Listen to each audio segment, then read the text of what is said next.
Welcome, friends, to a new episode of Road to Expert, another game analysis. And this is round two of the Fall Swiss. This was played back in October.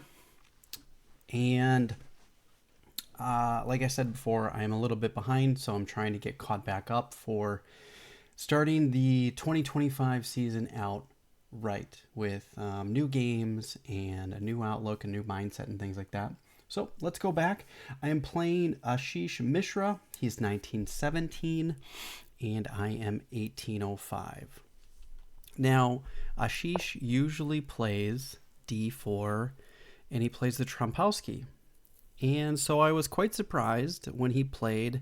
He also played the bird. So he either plays the Trompowsky, the bird, f4 or d4.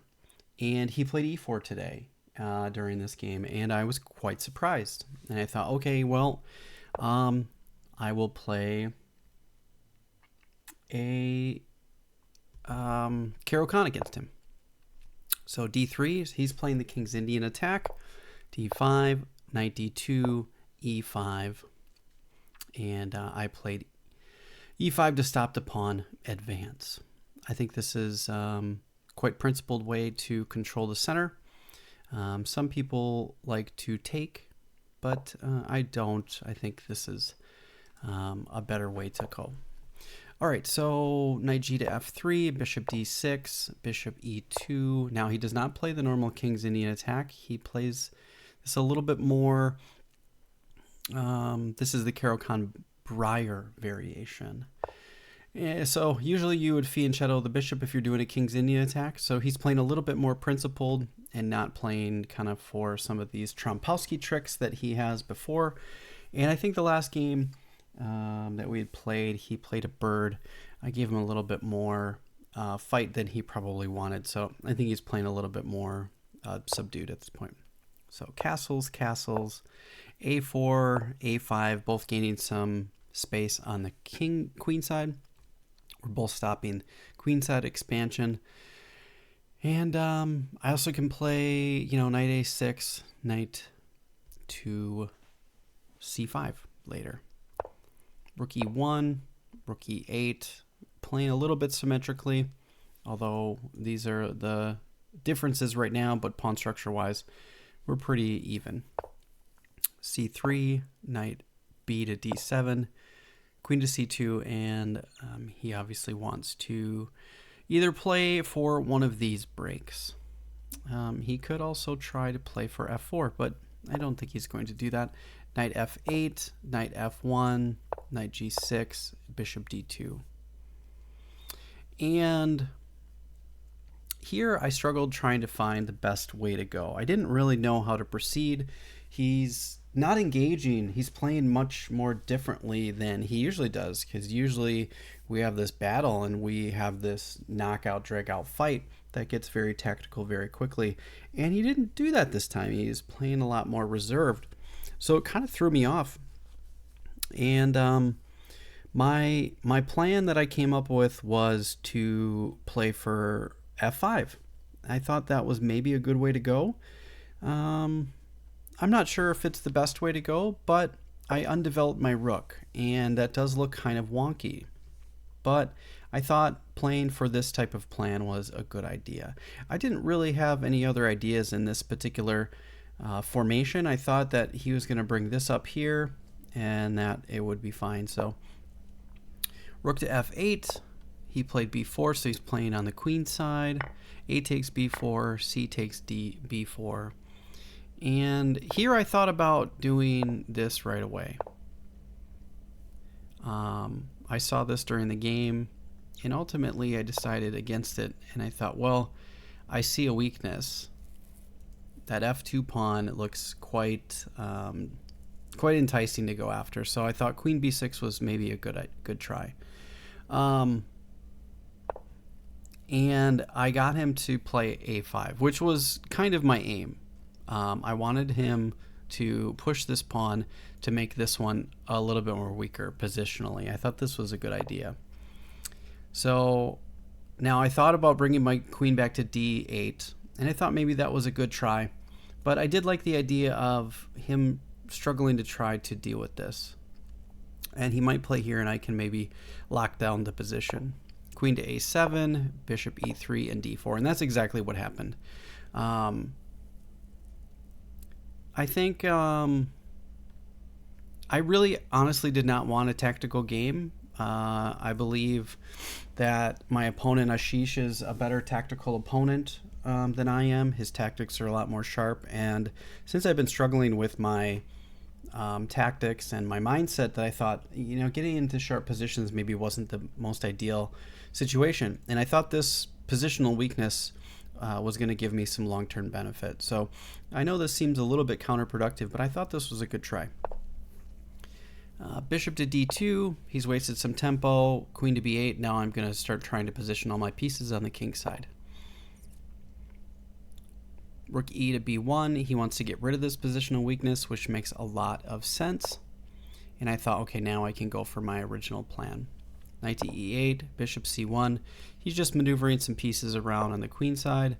And I thought, well, I've got this nice hole here, I can hang on to it and get my queen or my knight in there.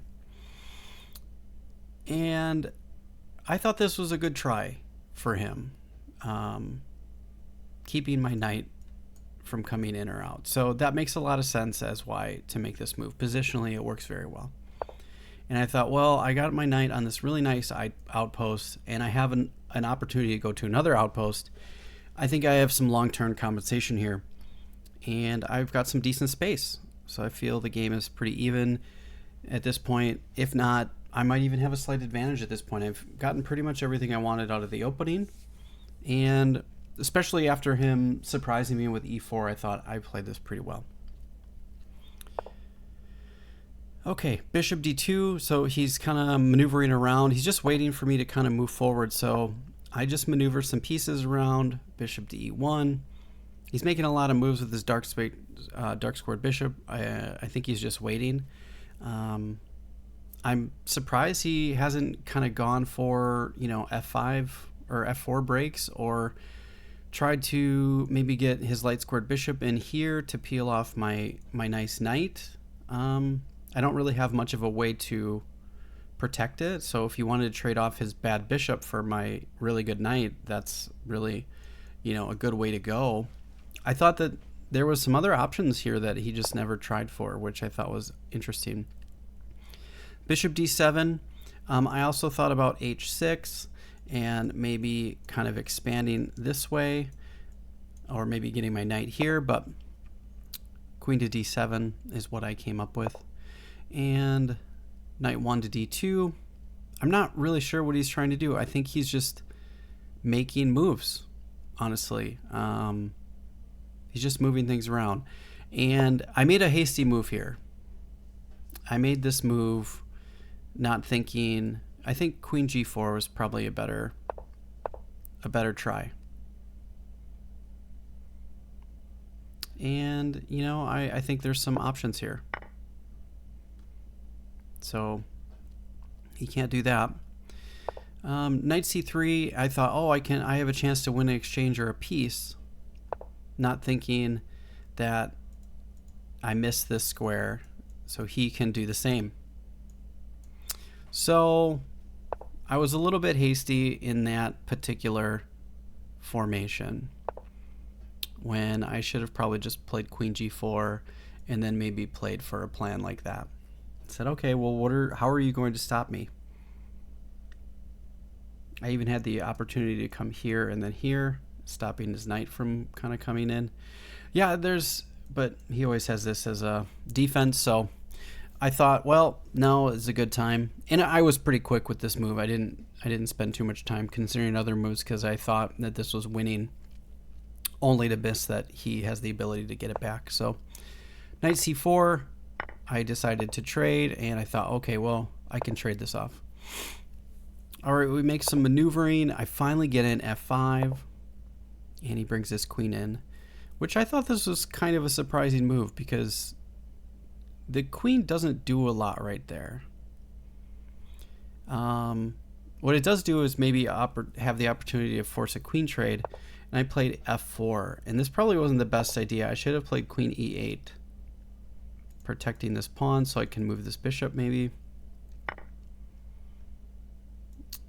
And then I can just take here, and this pawn is weak. So I misplayed this a little bit, but you know, he didn't play perfectly either with playing like this. So I took those off, and now his king is pretty loose, and I have the ability to move my pieces over. Queen e6, it marked it as an inaccuracy. It likes queen f7 better, which makes a lot of sense. It offers a lot more pressure. Also maybe some other options here. And he played for the queen side. Oh, we don't want to do that. Queen e6, queen g2, or king g2. He's bringing his king up to protect, which makes a lot of sense. A better move for white here would have been knight b3 coming in here. And that would have been challenging to deal with. But king g2, bishop d7, king f2, and queen f7. I calculated this whole thing with playing bishop f8 with this particular threat, because now this pawn is hanging and I'm going to win it. And there's no way to really stop me from doing that. Because if he allows me to go here, then I fork his king and his queen. So that was my plan, but for some reason I moved too fast and I played queen f7 instead. I don't know exactly why I did this, which is really frustrating, because I'd calculated, like back here before these exchanges happened, when he played this, I calculated it from here, and I thought, well, this is really good. If he, you know, if I can get to this point, I'm doing really, really well.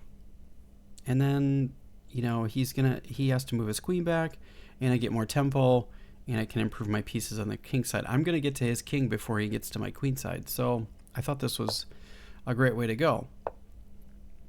Yeah, and here's what I kind of calculated. And this is rough for black, or for white.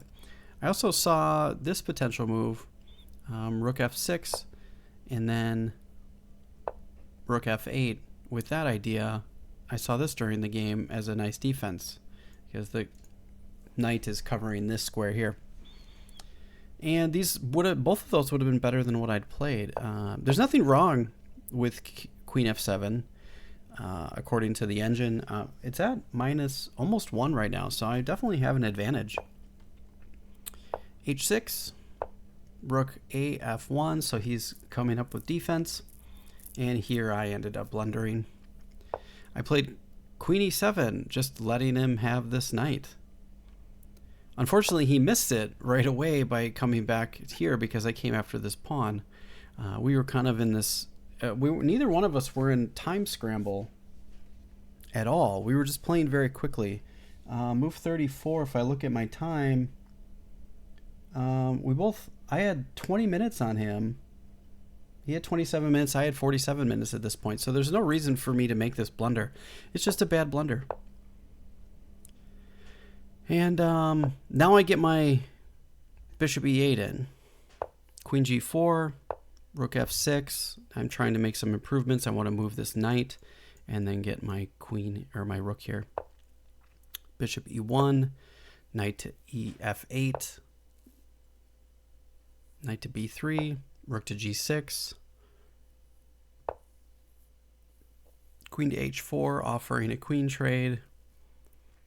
And I played queen to f7, which was a mistake. What I should have played was rook f6. And then played here. But yeah, this would have been a better option. And this is hard to deal with. Also note that I am covering this square too. So I didn't do that. Knight c5, he's coming in, he's getting a little bit closer. He's just kind of maneuvering pieces around rook d8, queen h5, and here I got impatient. And the best move to play here is queen e7. I'm trying to trap his queen because he doesn't have really, he's only got a few escape squares. However, those few escape squares, I can't really get to any of them. He's got this nice bishop coming in and stopping a lot of my kind of aggression. So, there's not a whole lot for me to do to try to trap his queen. That's all I was trying to do. Now, I ended up playing knight f4, and I got impatient trying to force things. Bishop takes f4, and I played queen takes f4, and that's just straight up blunder. What I should have played was just e takes, and then we would have had a scenario like this. I could have taken there. I also could have come over here, which might have been a really good try. So that would have been an option. This I just saw. I didn't see this during my analysis or during the game. This is hard to deal with. Like, how do you deal with any of this? Like, he's got to move his queen, and then, yeah, this is pretty much over. So I wish I would have found that. That would have been a great find. But I was moving too fast. I was frustrated that I made the blunder, and then I just blundered further, and at this point I resigned. Another thing that I don't normally do, which is resign, but I did it out of just sheer frustration that I messed up by moving too fast. I think part of my issue was he was getting low on the clock. So let's go back to the critical moment here where I came in. Move 41. He had 17 minutes left and I had 32. So I had, almost double his time. And I was really trying to pressure him on the clock by making tough decisions for him to make. But it got tactical and I got impatient. So I ended up throwing the game away when it's perfectly still playable at this point. I don't know what the best way to go here is. This is still probably a good practical chance, of course, with instead playing this way and following this line. But yeah, I think this is really tough to deal with because he has to move. If he moves here, we also can throw in this other check, which we don't need to do, but no matter where he moves, we get this one, and it's going to be tough. So that's pretty much game over. I missed that. Yeah. Oh, well. Well, thanks for watching, ladies and gentlemen. It really helps me out if you like and share. Shows me you like this content, and you'd like to see more. So as always, I'll catch you guys in the next episode. Take care. Have a great day.